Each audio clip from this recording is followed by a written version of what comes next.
Thank you, my very dear brother, Excellency Yamak Koshar Bevov, Minister for Foreign Affairs of the Republic of Kazakhstan, the current Council of Minister Chairman of the ECO, His Excellency, dear brother Sayyid Abbas Arakshi, Foreign Minister of the Islamic Republic of Iran, the 28th Council of Minister Chairman of the ECO, Honorable Ambassador Dr. Asad Majid Khan, Secretary General ECO, distinguished ministers, excellencies, honorable delegates, ladies and gentlemen, Assalamu alaikum and very good morning. I would like to congratulate my dear brother Yamak Koshar Bevov, Minister of Foreign Affairs of the Republic of Kazakhstan, on assuming the office of Foreign Minister and for successful hosting of the 29th ECO Council of Minister meeting. We appreciate the role played by Kazakhstan in steering the ECO during its chairmanship. I also wish to laud the efforts of my dear brother Sayyid Abbas Arakshi, Foreign Minister of the Islamic Republic of Iran, the outgoing chair, as well as the ECO Secretary General, for their role in further strengthening the ECO. Excellencies, this meeting takes place amid rapidly changing global and regional geopolitical developments as well as technological advancements that are impacting regional cooperation. In today's uncertain world, it is more important than ever before to collectively address common challenges, bridge the economic divide, and unlock the potential for shared prosperity. Accordingly, we need to further solidify ECO, enabling it to meet its objectives. The ECO region offers enormous opportunities with a vast, contiguous geographical area and abundant natural resources for integration of trade and economic systems. Mr. Chairman, Excellencies, as a founding member, Pakistan sees ECO as a useful platform to further reinforce ties among the members through multilateral engagements. In pursuit of the ECO Vision 2025, Pakistan remains steadfast in its efforts to advance the goals of regional connectivity through integrated and efficient transport corridors. We believe that the focus of the 29th ECO Council of Ministers, advancing regional transport connectivity and sustainable development, is both timely and consistent with the ECO vision. Mr. Chairman, Excellencies, Pakistan has placed multimodal transport corridors at the center of the development strategy. Such corridors are an essential pillar of our national development and cornerstone of regional integration within the ECO region, encompassing road, rail, maritime, air, and other networks. In harmony with our national transport policy, we are revitalizing frameworks, harmonizing customs procedures, and adopting international transport conventions, including the TIR system, to enable uninterrupted flow of goods and people between Pakistan and fellow ECO member states. Excellencies, Pakistan is aligning its transport systems with those of other ECO member states to ensure seamless regional integration. We are keen to fully operationalize Islamabad, Tehran, Istanbul rail corridor and working with Iran and Turkey for its early revival.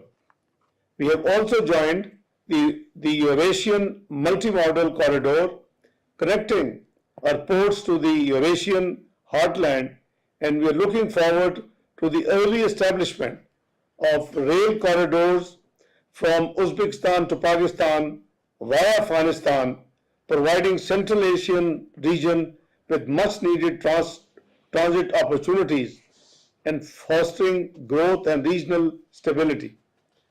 Excellencies, as you are well aware, Regional Transport Ministers Conference was held in Islamabad last month in October.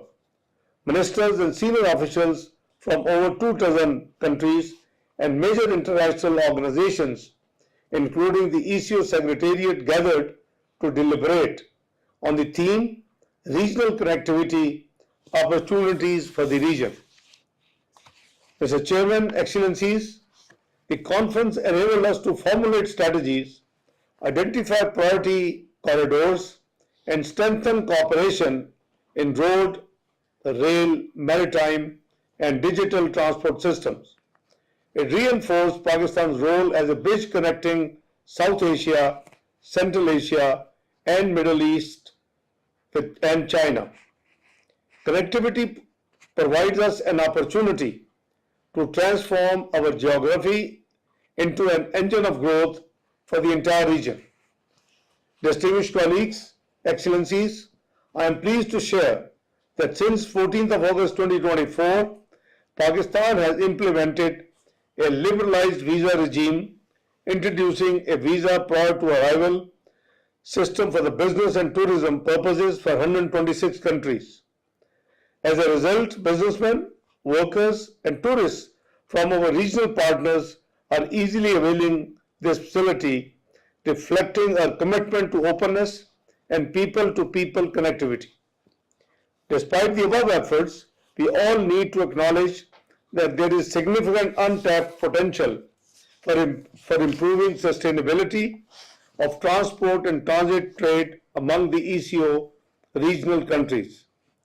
To fully realize the immense potential of our region, we must deepen cooperation in the following 4 key areas. 1. Fully implementation of the Transit Transport Framework Agreement, TTFA. 2. Development of a coordinated multimodal transport network. 3. Simplification and harmonization of customs and border procedures through capacity building and technology transfer. And 4. Promotion of sustainable and climate resilient transport systems aligned with our international environmental commitments. Excellencies, Pakistan is in the process of strengthening its digital connectivity with the deployment of a new sea submarine cable system.